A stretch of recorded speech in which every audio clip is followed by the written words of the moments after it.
գնալ ընտրությունների, մասնակցել, թե չմասնակցել, այս է խնդիրը։ Ձեզ Շեքսպիրյան ոճով որոշեցի սկսեմ, ժողովուրդ ջան, բարև ձեզ։ Իհարկե չգնալ ամենաճիշտը բոյկոտել ընտրությունները, սա է։ Հիմա հարցեր կան, տեսեք, դուք գրում եք, որ թեզ, որ ընտրությունների չգնալը նշանակում է աջակցել Նիկոլին։ Տեսեք, ընտրություններին գնալը նշանակում է ապահովել շատ բարձր յավկա, շատ բարձր։ Ինձ շատ մարդիկ ասում են գնանք ընտրությունների, քֆուր գրենք, բան անենք, մեջը պահպանակ դնենք, վիդեո անեմ, քեզ ուղարկեմ, տես, ասում եմ ախպեր ջան, այդ պետք չի։ Դուք որ գնացիք, ցույց տվեցիք մեծ յավկա։ Արդյունքում դրա թիվը չեն գրում, թե քանի հոգին է պղծել թերթիկը։ Արդյունքներում դուք տեսեք համաշխարհային բոլոր ընտրություններում կա, ասում է գնաց մասնակցեց, գցենք 70%, 90%, այսքան ձայն տվեցին այս մարդուն։ Էլ չի շեշտվում քանի տոկոսն է անվավեր ճանաչվել։ Կամ քանի տոկոս է այդ կազմել, էլի։ Դրա համար ճիշտը չգնալն է։ Հիմա եկեք հիշենք Ալիևի բառերը։ Տեսեք, Ալիևը բազմիցս է տարբեր իր ելույթներում հայտարարել, որ Բաքուին բավարար չի Նիկոլի խոսքը, Նիկոլի ապաշխարումը, էլի սենց մեղանճանքը, այլ պետք է հայ ժողովրդի ձայնը։ Իսկ հայ ժողովրդի ձայնը դա ինքը կստանա ընտրություններից հետո։ Երբ որ ինքը կկարողանա ներկայացնի, ասի տեսեք 90% գնացին ընտրություններին, ընդեղից Նիկոլը ընտրվեց, գցենք 60% ձայներով, կազմեց կառավարություն, դա հայ ժողովրդի Հայաստանում ապրող, գցենք 50%-ի 60%-ի ձայնն է։ Հենց որ կասի հայ ազգը թքածը լիզեց, այս ասելու Ալիևը, իր ընտրողին, իր ժողովրդին, էլի։ Իսկ որ գնաց ընտրություններին մասնակցեց, գցենք 30% զանգված, 40%, այդ զանգվածի դեպքում այդ թվերը իրանք չեն ներկայացնի։ Կրկին Նիկոլը կընտրվի, բայց այն տարբերակով, որ չի կարող հայտարարի, որ ինձ աջակցում է Հայաստանի ազգաբնակչության, գցենք 50-60%-ը։ Ինքը կասի ինձ աջակցում է Հայաստանի ազգաբնակչության, գցենք 23%-ը։ Դա շատ քիչ է։ Հիմա մյուսը, որ դուք ասում եք, ոմանք ասում են գնանք ընտրենք, գցենք այլ ուժի, որ ոչ լինի նախկին, ոչ ներկա։ Լսեք, այդ այլ ուժերը եւս գտնվում են նրանց բանի տակ, հովանոցի տակ։ Օրինակ ինձ մի բան ասեք, այդ ուժեր կան այնտեղ օրինակ Տիգրան Ուրիխանյան, այնտեղ Էդմոն Մարուկյան։ Հələ թող մեկը գնա նրանից 1 միլիոն դրամ, մուզիկա 500,000 դրամ մի հատ անապահով ընտանիքի երեխի ատամներ բուժելու համար։ Անենց կլացեն, դուք կհանեք փող կտակ։ Բայց այսօր տեսեք 19 գլուխ ինդիվիդ քաղաքական մասնակցում է ընտրությունների, որտեղ դրանց 80%-ը շանս չունեն, 70%-ը։ 7 միլիոններ սենց շպրտում են, կործանում են գրավի տեսքով։ Դե պարզ է, սրանց ֆինանսավորում են։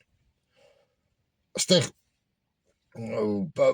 ազգային ոչ մի ուժ չկա, թեկուզ ձևանում են, բոլորը մեծ խոսում են։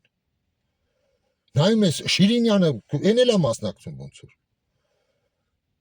Ուրիխանյան, քեզ ով է ձայն տալու կամ Էդմոն Մարուկյան, որ մասնակցում եք։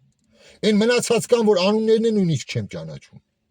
Ուղեղս չեմ ծանրաբեռնում, հասկանում եք դրանց, բայց 7 միլիոն կորցնում են։ Պարզապես սրանք նրա համար են, որ գնան սեղմեն Նիկոլ Փաշինյանի ձեռքը։ Սրանց մեծ մասից ընդդիմությունը չունի, բան էլի, որ Ռոբերտ Քոչարյան կամ բան ասել արի մասնակցիր, որ բան անես, էլի, ինձ ձայն տաս հետո, միանաս ինձ։ Իհարկե չկա։ Այդ դրանց մեջ են Թաթոյան, հարցականի տակ Գագիկ Ծառուկյան, Ռոբերտ Քոչարյան, Սամվել Կարապետյան։ Մարդիկ ումից ազգը զզվում է, նողքան կա ապրում։ Ես հիմա մի բան ասեմ, սա Սփյուռքի մարդկանց է վերաբերվում։ Դուք կարծիք եք կազմում Հայաստանի մասին համացանցով, էլի։ Բայց Հայաստանի ժողովրդի մեծ մասը ներսում բնակվող զզվում է այդ նախկիններից, հներից, ավելի շատ քան Նիկոլին։ Նիկոլին չեն սիրում, բայց նրանցից նողկանք են ապրում։ Գագիկ Ծառուկյան, ամենայն հայոց բռնաբար։ Հասկանում եք այնտեղ Սամվել Կարապետյան, Այբեն Արանք չգիտի, տեսնում եք, Նիկոլը սովորացնում է ոնց է ծիծաղում։ վրան, Ռոբերտ Քոչարյան։ Դրա համար լսեք Նիկոլ Փաշինյանը շատ լավ ծրագրավորած որոշեց բերեց սարքեց նրան իրան հակառակորդ։ Ինքը նշանակեց, որտեվ այստեղ ունի պահած դեռ կարտեր շատ են, Ղոզի կարտերը վերջում է հանելու։ Դրա համար այսօր բոլոր ազնիվ քաղաքական գործիչները,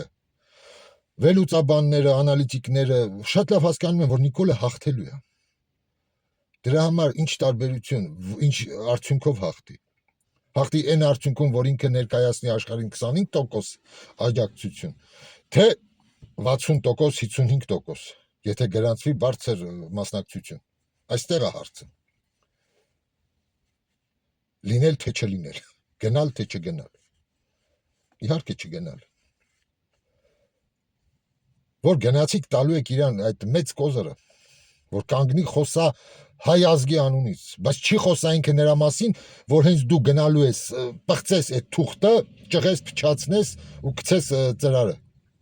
Դա ոչ մեկ չի հիշելու։ Հիշելու է վերջնական явկան։ Եղել է բարձր մասնակցություն։ Վերջ։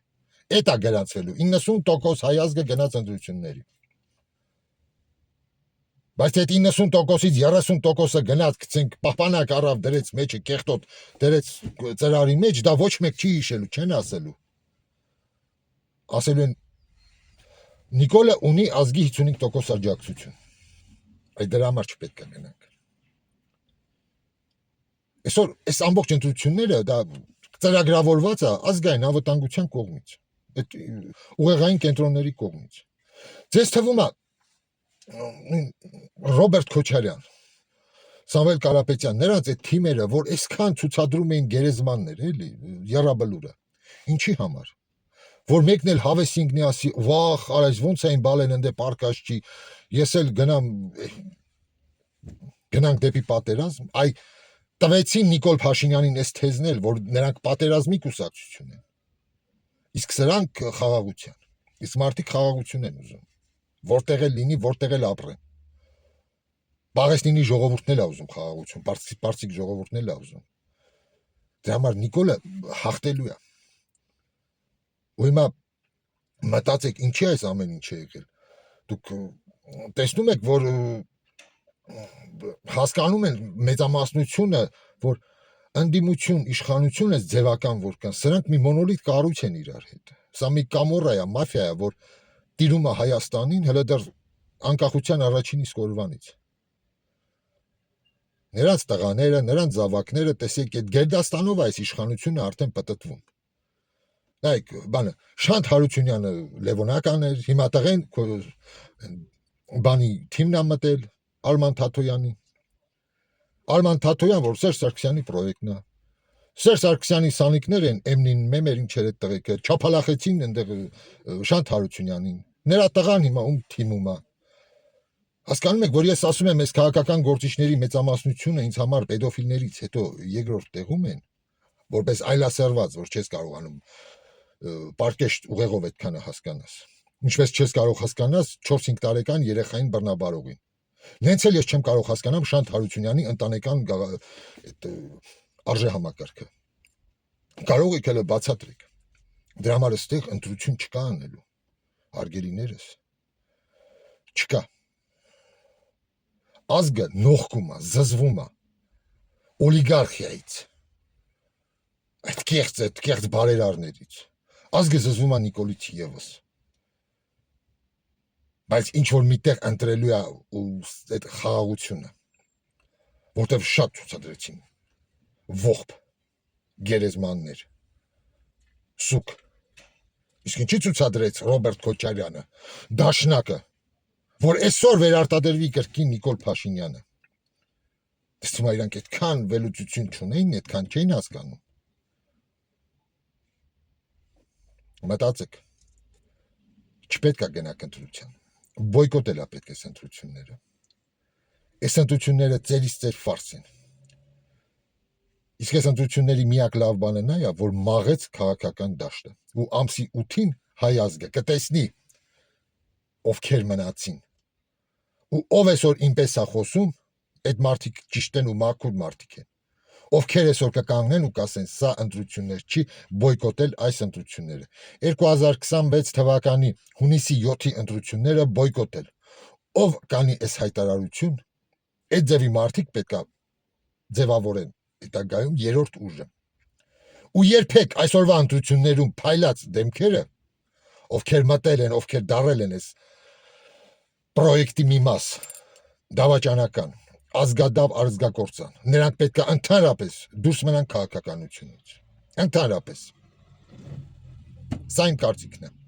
Գրեք հիմա ձեր կարծիքը։ Հələ տեսնենք։ Ես բոլորինը կարդում եմ։ Եթե կատարյալ ապուշություններ չեք գրում, ես հետևում եմ ու կարդում։